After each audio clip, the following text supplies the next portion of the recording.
السلام عليكم. أوقات كتير بنحكم على الأم من بره بس، من شكل بيتها، من لبس أولادها، من صوتها العالي أو هدوءها، لكن محدش بيشوف اللي جوه قلبها. الأم مش دايماً فاشلة لأنها صرخت، ولا دايماً ناجحة لأنها ما بتتكلمش. الفرق الحقيقي بين الأم الفاشلة والأم الناجحة مش في الصورة، لكن في النية والصبر والتربية الواعية. الأم الفاشلة مش هي اللي بتغلط، هي اللي بتكرر الغلط من غير ما تتعلم. هي اللي شايفة التربية وظيفة مش رسالة.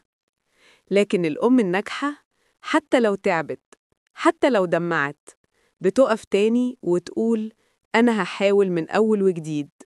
مش بتستسلم، مش بتهرب من غلطها، بتتعلم وبتتغير عشان أولادها يستحقوا أم تبقى قدوة حقيقية. يا كل أم بتسمعني، خدي بالك إن الطفل اللي في حضنك أمانة. ربنا قال إن الله يأمركم أن تؤدوا الأمانات إلى أهلها. وأعظم أمانة ربنا ممكن يديها لإنسان هي روح طفل صغير بيتعلم منك أول خطوة وأول كلمة وأول معنى للحب. والنبي صلى الله عليه وسلم قال: كلكم راع وكلكم مسؤول عن رعيته، والرجل راع في أهل بيته ومسؤول عن رعيته، والمرأة راعية في بيت زوجها ومسؤولة عن رعيتها.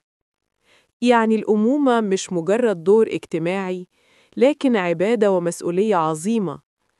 تربيتك لطفلك هي جهاد صامت، وكل تعبك محسوب عند ربنا أجراً وثواباً. كل مرة بتصبري فيها أو بتختاري كلمة طيبة بدل العصبية، ربنا شايف وبيكتبها في ميزان حسناتك. وهنا لازم أكلم الأب كمان. يا كل أب بيسمعني، افتكر إن الأم اللي معاك دي مش شريك في التربية بس، دي الركيزة الأساسية اللي لو وقعت البيت كله يقع. وصية النبي صلى الله عليه وسلم كانت واضحة: استوصوا بالنساء خيرا. ساعدها واهتم بيها، وساعدها بالكلمة الحلوة قبل الفعل. لأن الأم لما بتحس إنك شايف تعبها بتقوى وبتقدر تكمل الطريق. ولما الطفل يشوف أبوه يحترم أمه، يتعلم الاحترام من غير ما يسمع درس واحد. التربية مش مهمة الأم لوحدها، دي رحلة مشتركة فيها الأب سند والأم قلب والطفل الثمرة. ولما كل واحد فيهم يؤدي أمانته بصدق، البيت ده بيبقى جنة صغيرة على الأرض. تعرفوا يا حبيباتي، بعد ما نحكي ونتكلم عن الأم الناجحة والفاشلة، بنرجع في الآخر نفهم إن كل أم فيها شوية من دي وشوية من دي. مفيش أم كاملة ولا أم فاشلة بالكامل. كلنا بنتعلم، بنغلط وبنقوم تاني. المهم إن القلب ما يقساش، وإن الضمير يفضل صاحي. ستي كانت تقول: الأم مش محتاجة تكون سوبرمان، هي محتاجة تكون إنسانة بتخاف على ولادها من غير ما تنسى نفسها. وحكت لي زمان عن أم بسيطة جدا كانت بتعيش في بيت صغير، لكن قلبها كان واسع زي البحر. كانت لما ابنها يغلط تمسك إيده وتقوله: تعال نحكي اللي حصل، مش عايزاك تخاف مني، أنا أمك مش عدوك. كبر الولد ده وبقى راجل ناجح، ولما سألوه عن سر نجاحه قال: أمي علمتني إن الغلط مش نهاية، الغلط بداية تعلم. وسته كمان كانت تحكي عن أم تانية دايماً بتصرخ وبتشتكي. كانت تقول: أنا خلاص زهقت، محدش بيساعدني.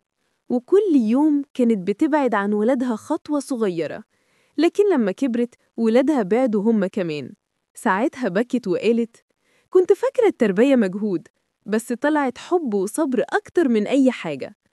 الحياة علمتنا إن الأم مش بس اللي تولد، الأم اللي تربي وتطبطب وتسامح، اللي تتعب النهار كله وترجع آخر اليوم تقول: الحمد لله إن ولادي بخير وبكرة أحسن. والنبي صلى الله عليه وسلم قال: الراحمون يرحمهم الرحمن، ارحموا من في الأرض يرحمكم من في السماء. يعني الرحمة مش ضعف، دي قوة إنك تمسكي نفسك وقت الغضب وتختاري الكلمة الطيبة بدل الصوت العالي، وتحضني بدل ما تعاقبي، وتفتكري إن الولد اللي قدامك ده مش بس ابنك، ده أمانة من ربك، وكل لحظة معاه شهادة أمانة بتكتبيها كل يوم. وستي كانت دايماً تختم كلامها وتقول: الأم الناجحة مش اللي بيتها دايماً منظم، دي اللي قلبها دايماً مطمئن، مش اللي بتصرخ عشان ولادها يسمعوا كلامها، دي اللي بتحبهم فيسمعوا من غير ما تقول. والأب كمان ليه كلمة مهمة هنا: ما تسيبش الأم تواجه الدنيا لوحدها، خليك دايماً جنبها ولو بكلمة طيبة. النبي صلى الله عليه وسلم قال: خيركم خيركم لأهله، وأنا خيركم لأهلي. يعني خير الرجال مش اللي ناجح في شغله بس، لكن اللي بيكون رحيم في بيته.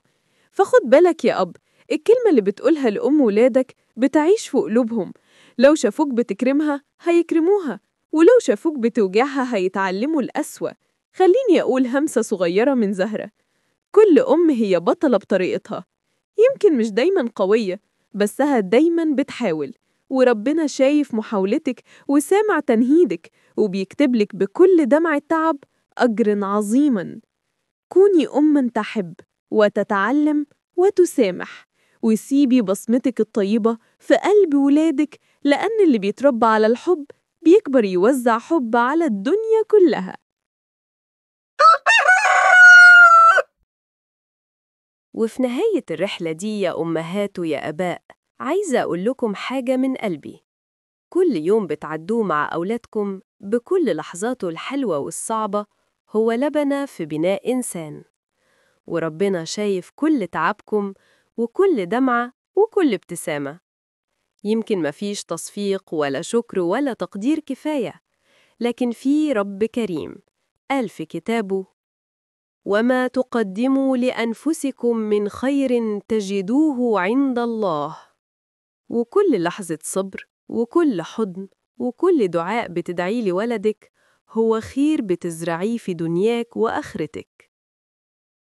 تعالوا ندعي سوا: اللهم اجعل أبناءنا قرة عين لنا، واهدي قلوبهم وعلمهم ما ينفعهم، واجعلنا يا رب قدوة صالحة لهم في القول والعمل. اللهم قوي كل أم تعبت وسكتت وصبرت ودمعتها على خدها. اللهم اجعل تعبها في ميزان حسناتها، وبدل خوفها طمأنينة، وهمها فرحاً، وقلقها راحة وسلاماً.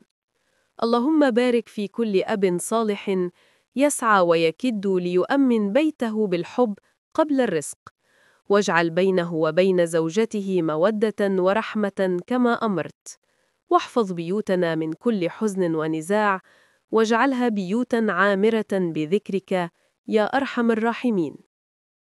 اللهم ارزقنا الحكمة في التربية والرحمة في التعامل، واجعل أبناءنا ذرية صالحة طيبة نافعة للأمة، واجعلنا ممن قلت فيهم: والذين آمنوا واتبعتهم ذريتهم بإيمان ألحقنا بهم ذريتهم.